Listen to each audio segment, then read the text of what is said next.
Welcome to our channel. Today we how to authenticate with DocuSign using identity verification and templates, detailed guide step by step clearly.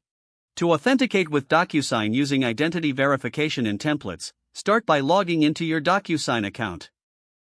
Navigate to the Templates section from the main dashboard. Click on New to create a new template. Choose Create Template from the drop-down menu. Fill in the required fields, including the template name and description. Locate the Add Documents section and upload the document you want to use. Set the document settings according to your needs, such as allowing signers to view or edit the document. Next, add the recipient by clicking Add Recipient. Select the recipient's role from the options provided. To enable identity verification, click on the recipient's name.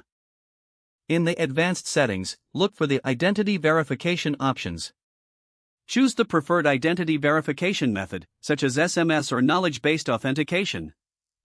If you select SMS, enter the recipient's phone number.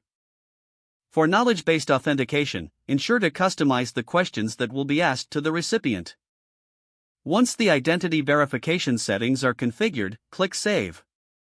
Now, customize the email subject and message that will be sent. Review all details to ensure accuracy. After confirming all information is correct, click Save and Close. Your template is now set up with identity verification. To send a document using this template, return to the Templates section. Select the template you just created.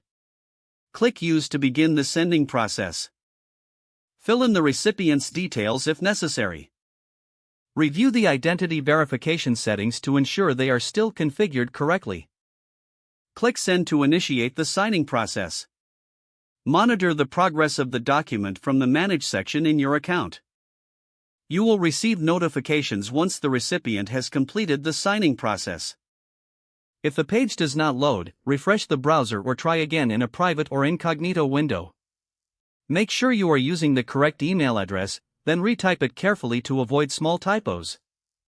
If your password is not accepted, use the Reset option and create a new strong password you can remember. Check your spam folder for verification or security emails, then complete any requested confirmation steps. Don't forget to like this video and subscribe to our channel for more step-by-step tech guides.